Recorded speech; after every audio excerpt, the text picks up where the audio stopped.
It's me, it's not shady.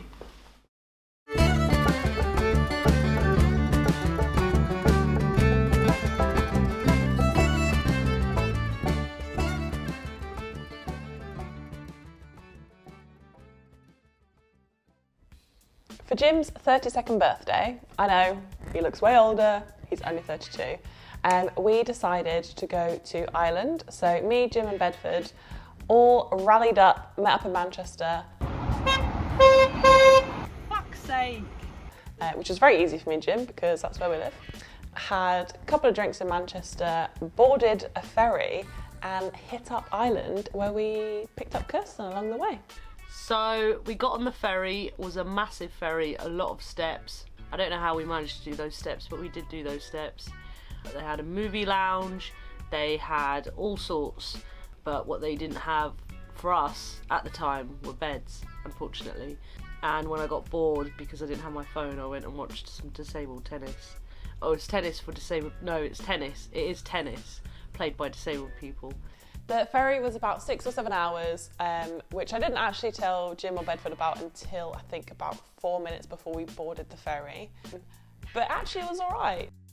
But we did see dolphins, and that I enjoyed.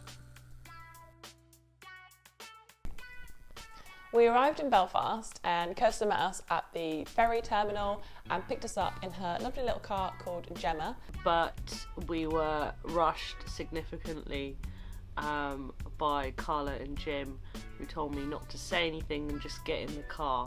So I met Jim, Bedford and Carla in Belfast, but on the way I managed to drive down a one-way street, which is fun. What am I even doing? I'm looking for Google Maps, but I can't even find it on my phone because of the pressure of you guys! Breathe! Thankfully, that was the worst of her driving for the week and she was amazing. She did actually an incredible job, which is very difficult when you have 2 children, i.e. Jim and Bedford sat in the back trying to play cricket. But yeah, it was an interesting start when we arrived in Belfast. So we had a really nice Airbnb, which was in a very Protestant area. So as soon as Jim, Carla and Bedford arrived, all they saw was all these like Union Jacks and everything. So that was a nice warm welcome. So we arrived at La Taqueria, and I was already quite stuffed, didn't have much, but the food looked lovely. So then we left and arrived at a gay bar, and outside the gay bar was a mural that was in Arabic and was referring to the LGBT community, which was pretty cool. Then we got back to the Airbnb after that and the party didn't stop, cracked open the bottle of Prosecco and fucking went for it. Irish dancing, I did my magic trick again, and in Jim's words, he did say that he thought it was going to be shit, and it wasn't. So the next day we set off for Portstewart.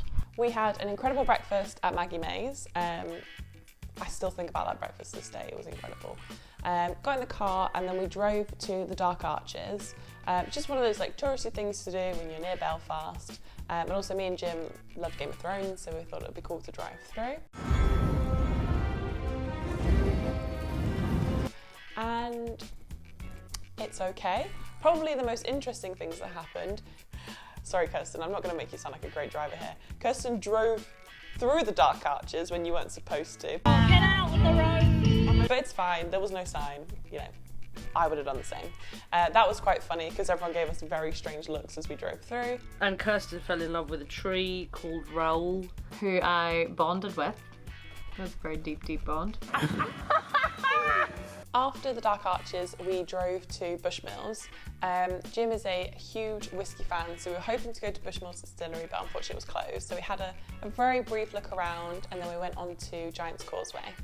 I told you I'm so overdue for my nap. I wasn't 100% sure what to expect from Giant's Causeway. Obviously, everyone raves about it, says it's a beautiful place, very interesting, but I guess with some touristy places you think, yeah, all right, is it going to be that good? Actually, it was beautiful. It was such a gorgeous area. So just being there was lovely. It was nice to be by the sea. It was really cool to see like the whole area and also like to learn a little bit about like the story as to like what the legend is as to how it was created. And that was really cool. The following information may not be factually correct, but it'll be close to it. So the story of Finn McCool is Finn McCool was a giant from Ireland. And another massive giant called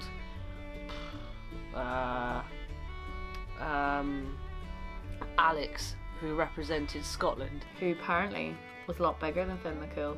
And the story goes that when Finn McCool heard that the Scottish giant was coming across the water to challenge him, he decided to dress up as a baby. Finn was a pussy and dressed up as a baby to avoid confrontation. And so then he went away and then tore up the causeway as he left. So there's a wee bit of it in Scotland and the main bit of it is in Northern Ireland.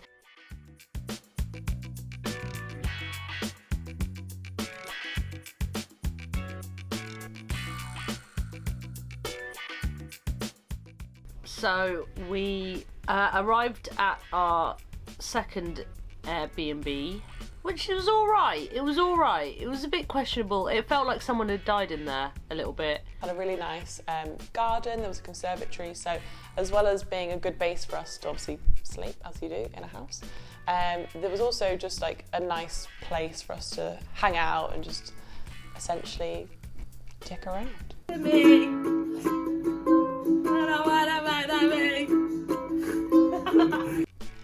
So unfortunately, the next bit of information that I'm about to tell you will reveal how long it has been since us going to Ireland and actually filming this little piece to camera bit. We've been busy, okay? I'm sorry. But we were actually in Ireland whilst the Euros finals were on. Bedford was desperate to watch the game. Jim had a bet on, so he also was keen. And me and Kirsten were there for the ride. We thought we'd rock up, it'd be easy to find somewhere to watch it. We're in Ireland, who really cares about England anyway? So we thought, no problem.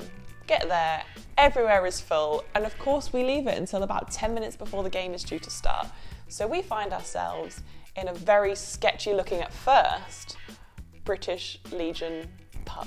We ended up chatting to quite a few of the locals and the barman, and everyone that came up to us, they were like, oh, we're so glad that you came in to see us, you're welcome anytime. I'm pretty sure at one point we were offered to become club members. And then before you know it, we've got a picture with the whole club. England lose. So disgusting. But we've got a picture of the whole gang, and it was just a great night. And Italy won, which meant Jim won 50 quid, and he was very happy, and he's going to insert a video clip as evidence of how happy he was right now. When the moon hits the sky like a big pizza pie, that's amore. That's amore. The morning after we watched football, it was Jim's 32nd birthday, and we started the morning in pretty much, I think, the only way anyone should ever start their birthday morning, by surrounding Jim wearing masks of his face and singing him personalised birthday songs. I think it was received well. So we performed that for him. It was pretty high pressure actually, pretty intense because he just looked like he was sat so close. And he didn't really look away, which was weird. As a treat for Jim's birthday, Kirsten organised a scavenger hunt for him, which I think was an absolutely lovely idea. She really put so much thought and effort into it as well, so it was really cool. But picture this. Jim, incredibly hungover, and he doesn't deal with hangovers very well. He's having to walk around a very small town in very small shops and going up to someone behind the till and saying, I'm Jim, do you have any presents for me? Not every shop that he was told to go in had a present, so some people were like, No. we didn't warn them that this would happen, that a very tall man eventually dressed in a fancy dress outfit would approach them, so it was very funny to watch. The thrill is what makes it, I think. It was so much fun just watching it all happen in front of me. Like, I really enjoyed that bit.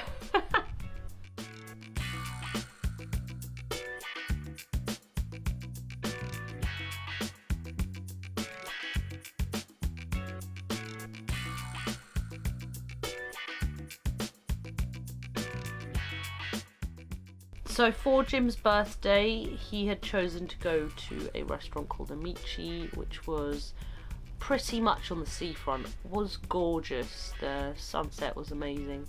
The food was really good. We all donned our party hats, walked into the restaurant, and I'd smoked a little bit of weed before, and for some reason I thought that everyone was staring at me because I was brown, but actually it was because I was wearing a party hat and they were staring at all of us, which I came to realise after, which was a really weird revelation.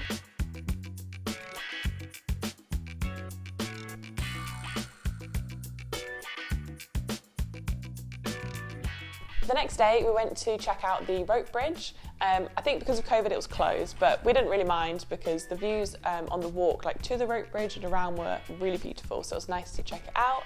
We did go swimming briefly in the sea, but there's no footage, so I'll quickly move on. We saw that there was a fairground, so we went on a Ferris wheel and we also went on the waltzers.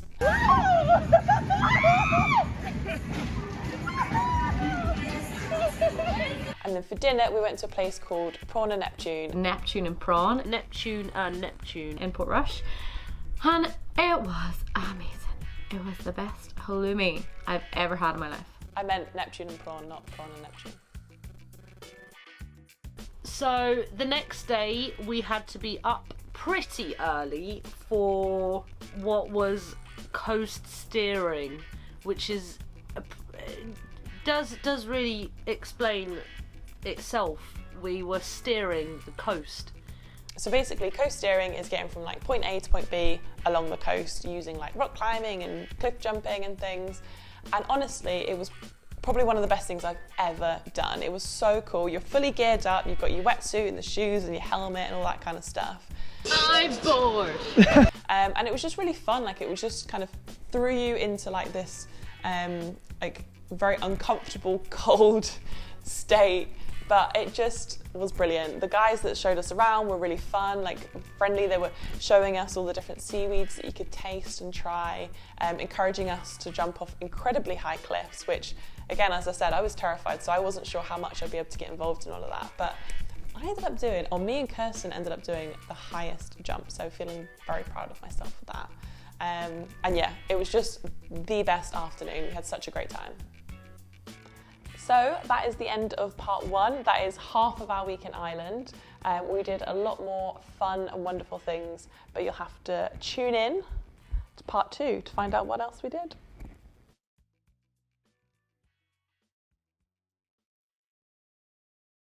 How does it feel to be a target?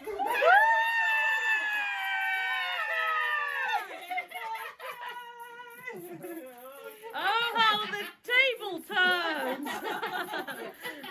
How the table turns!